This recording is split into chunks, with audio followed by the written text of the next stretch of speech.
The easiest way to spot a budget smartphone is by its build and looks, but that just doesn't apply to the OnePlus X. Chinese companies are slowly changing our perception of what a mid-range phone should look like. The OnePlus X is one of those game changers, a phone that punches well above its price range. Join us as we attempt to find out just how much phone you'd be getting for that tantalizing price tag.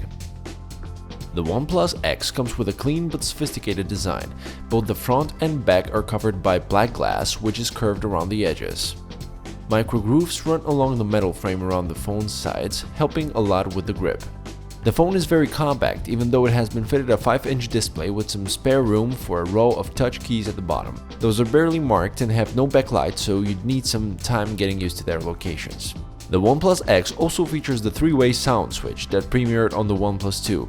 It's an extra convenient way of silencing all notifications or letting just the priority ones through. Unlike the OnePlus 2, the OnePlus X doesn't use a USB Type-C port for charging, and it sticks with the standard micro USB port. Speaking of missing things, there is also no NFC, so Android Pay is a no-go, and there is also no 5 GHz Wi-Fi connectivity. The battery is non-removable, and the Snapdragon 801 chipset is somewhat dated now, though OnePlus claimed their developers actually find it easier to develop for an older chipset, so updates will be easier. On a positive note, the OnePlus X comes equipped with 2 SIM slots, one of which doubles as micro SD card slot as well. Things get even better from there. The 5-inch display is plenty sharp with a resolution of 1080p, and more importantly, it's an AMOLED unit. The blacks are deep and luscious, and even though it may not be very bright at its max setting, it's actually a joy to use outdoors in bright sunlight. The OnePlus X comes with a single loudspeaker, and our test rates its loudness as average. Sound quality is not the best quality either, as it sounds quite tinny. The OnePlus X operates on the maker's own Oxygen OS 2.1. It's based on Android Lollipop but has a few tailor-made features just for OnePlus smartphones. For starters, the hardware capacitive buttons below the display can be customized by swapping their functionality around, or you can enable virtual on-screen buttons if that's your thing. Then there's the Ambient Display mode, which will light up the screen when you receive notification or when you take the phone out of your pocket.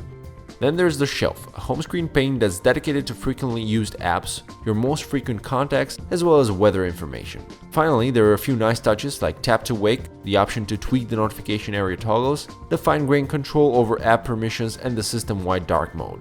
Oxygen OS comes with close to no bloatware and runs quite snappy on the OnePlus X. The aging but still upper-class Snapdragon 801 is more than an adequate performer, and the ample 3 GB of RAM are formidable at multitasking too. And it's only a matter of time before OnePlus updates Oxygen OS to the latest Android marshmallow. The OnePlus X has a sealed-in battery, and the battery capacity definitely looked adequate. Sadly, battery life is not as hot as we hoped for. You can rely on good calling times, but the standby power drove, the web browsing and video playback times are all merely average. The lack of rapid charging means you won't be able to top as quickly either. Like the OnePlus 2, the OnePlus X also features a 13-megapixel camera, but the number is about the only similarity between these two. The Snapper lacks optical image stabilization, it can record 4K video, and has a smaller maximum aperture. There is also no laser-assisted autofocus, but you do get face detect instead. Selfies are handled by an 8-megapixel camera on the front, which actually produced some quite nice results. The main camera offers decent results too. There's plenty of resolved detail in good light and great white balance. Colors, however, came out a little lifeless. The images also have lots of noise, even in good light, and the camera's dynamic range is subpar. OnePlus offers a clear image mode, which looks to combine images for a sharper result. It does as advertised and also takes care of some of the noise quite well, but taking images in this mode takes extra time for processing. It was a little disappointing that OnePlus omitted 4K video from the X, seeing how the hardware should be able to support it. That aside, the available 1080p video isn't up to par with its competitors either. The level of detail isn't impressive while dynamic range is very limited. Overall, we'd say that the camera on the OnePlus X is decent in good light but unimpressive otherwise. If image or video quality is your top concern, there are better cameras by competing Chinese makers. The OnePlus X may not be the mid-range phone to rule them all, but it does possess 2 very important factors on its side. It's surprisingly affordable, and it's remarkably well built. Glass, metal, AMOLED, there is no way you can go wrong with it. The low price tag makes the OnePlus X an easy phone to recommend despite any of the flaws we found, and there are not that many to speak of. But just like the other 2 OnePlus smartphones, the reality is that it will be quite hard to get the OnePlus X at the advertised price. The invite system would mean you would either have to wait in line to get one, or you'd have to pay extra to resellers who have the device in stock. Also, as usual with direct sales by Chinese OEMs who don't have any brick-and-mortar presence in the Western world, after-sales support can be a hassle. If you can live with those things, the OnePlus X well deserves your hard-earned cash.